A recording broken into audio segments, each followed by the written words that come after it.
ভালোবাসার মানুষ সুমাত হাসান ভাইকে তার কিছু কথা বলার জন্য করছি। বিসমিল্লাহির রহমানির রহিম। দূরত্ব যতই হোক কাছে আসি।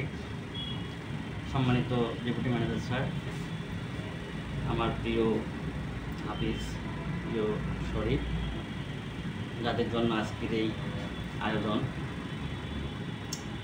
আমি শুধু বলবো যে আমার খুব ভালো লাগছে। আমি সবাইকে একসাথে দেখতে পেরে খুব ভালো লাগছে। আর এটা বিদায় হলো আনুষ্ঠানিকতা, জাস্ট আমিও বিদায় নিয়ে চলে গিয়েছিলাম, কিন্তু আমি এসেছি। এর মানে বোঝায় যে বিদায় আসলে আনুষ্ঠানিকতা জাস্ট। তারপরেও বিদায় শব্দটা আমাদের জীবনে একটা আবেগঘন মুহূর্ত এনে দেয়। ছোট ছোট এই বিদায়গুলা বড় বিদায়কে মনে করিয়ে দেয়। হয়তো এমন কেউ আমরা এখানে আছি যার কখনো দেখা হবে না, আমরা চাইলেও হয়তো হবে না। তো আমি সবসময় এমন আচরণ করি, আজকে আমার শেষ দিন এখানে, এইভাবে আমি আচরণ করি। এবং উত্তরার যে বন্ডিংটা তৈরি হয়েছিল সবার স্বতঃস্ফূর্ত অংশগ্রহণের মাধ্যমেই কিন্তু হয়েছিল। এরপরে আমি চলে যাওয়ার পরে উত্তরসূরি হিসাবে হাফিজ ভাইকে রেখেছিলাম। হাফিজ ভাই যেভাবে মানে ড্রাইভিং সিটটা নিয়েছে, হ্যাঁ, যে গতিতে আমি চালিয়েছিলাম সেই গতিতে উনি চালিয়েছে, আরও ভালো করেছে। হ্যাঁ, তো আমি চাই যে এই যে বন্ডিংটা এটা থাক।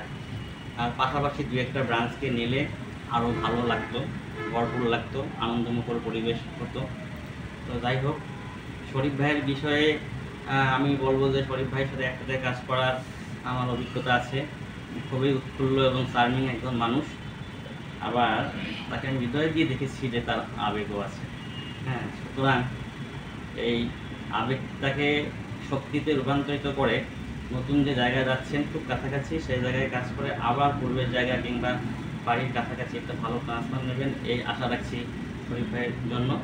আর হাফিজ ভাই সম্বন্ধে যদি কথা না বললেই নয়, তাহলে আমার আপন ছোটো ভাইয়ের নাম হলো হাফিজ। আমি তার সাথে যখন পরিচয় হই তাকে বলেছিলাম যে আমার ছোটো ভাইয়ের নাম হাফিজ, আপনি আমার ছোটো ভাই। সে শুধু আমার কলিগ নয়, সে আমার ছোটো ভাই। তাকে আমি সেভাবেই ট্রিট করতাম এবং আমাকে যে সম্মান, যে ভালোবাসা, যে শ্রদ্ধা হাফিজ আমাকে দিয়েছে, সে তার জন্য তার কাছে আমি কৃতজ্ঞ। সে সব সময় প্রতিদিন শুভ সকাল শুভ রাত্রি আমাদের হয়, এখনও হয়। হ্যাঁ, তা আমি চাই যে তিনি যেখানে যাচ্ছেন সেখানে ভালো কিছু করেন এবং তার যে কর্মদক্ষতা, সেই কর্মদক্ষতা দিয়ে বসদের মন জয় করেন। আর আমাদেরকে মনে রাখবেন, যেটা ফাইজুল ভাই বলেছে, আমার মনের কথা বলেছে, খুব ভালো লেগেছে। আমরা যারা ছিলাম এখানে তারা আমাদের হৃদয়ের সাথে অন্তত গেঁথে গেছে। আমরা অন্তত বছরে একবার যে কোনো ছুটির দিনে যেন মিলিত হতে পারি। আর একটা কথা বলি কি, টাকাই জীবনের সব নয়, মানুষের জীবনের চাহিদা, হ্যাঁ, এক একজনের এক এক রকম। তো আমি এখানে আসতে পেরেছি, আমি খুব মানে প্রাউড ফিল করছি যে স্যারের সাথে কিছুক্ষণ পাইছি আপনাদের ভালোবাসায়। হ্যাঁ, আপনাদের ভালোবাসায় কিন্তু আমাকে এখানে নিয়ে এসেছে। আমি যেন আবার আসতে পারি আপনাদের কোনো ভালো প্রোগ্রামে। আমি আসতে চাই, আমি ভালোবাসতে চাই, কাছে থাকতে চাই। তো আমি স্যারের সম্বন্ধে দুটি কথা বলি। আমার বিদায়ের সময় আমি বলতে পারি একটা বিদায়, আমি কাছাকাছি গেছিলাম তো এলাকায়, তো আমার মধ্যে একটা আনন্দও কাজ করছিল। ওই সময় আমি গুছিয়ে কথা বলতে পারিনি। এখন আমি একটা পার্থক্য দেখতে পাচ্ছি এখানে গিয়ে, এখানে আর ওখানকার পার্থক্য দেখে আমি স্মৃতিটা হাতড়াই যে আমি কোথায় ছিলাম। আমি সাগর থেকে পুকুরে পড়ে গেছি, হ্যাঁ, এমন একটা অবস্থা। আর ওইখানে ব্রাঞ্চে গেলে কোনো ধরনের মানে কে বের হচ্ছে কোনো ধরনের ইয়ে নাই। হ্যাঁ, আর এখানে তো আমি ঢুকেই মনে করেন যে সিকিউরিটি গার্ড থেকে পূর্বে ম্যানেজার সবার সাথে কথাবার্তা বলে আসতে পারছি। ওখানে কিন্তু তেমন হয় না বিভিন্ন জায়গায়। তো হাফিজ ভাই হয়তো এটা ফেস করবেন, মিস করবেন, অবশ্যই আমাদেরকে সবাইকে মিস করবেন। আর ডেপুটি ম্যানেজার স্যার, আমি মিশেছি স্যারের সাথে, মিশে দেখেছি যে স্যার আসলে একজন মহান হৃদয়ের ব্যক্তি। আমি সবসময় একটা কথা বলে থাকি, একে গায়ে লোক, যে একজন মহান ব্যক্তিকে চেনা যায় ছোটো ব্যক্তির সাথে আচরণ দেখে।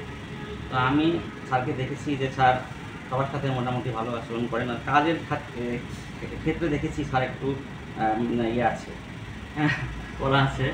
ওই ক্ষেত্রে একটু ভয় লাগছে যখন কাজ করছিলাম।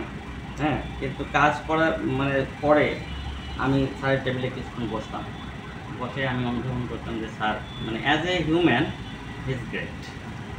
তো আবার দেখা হলো, কথা দুটো বলার সুযোগ পেলাম এই হাফিজ ভাই এবং শরীফ ভাইয়ের জন্য।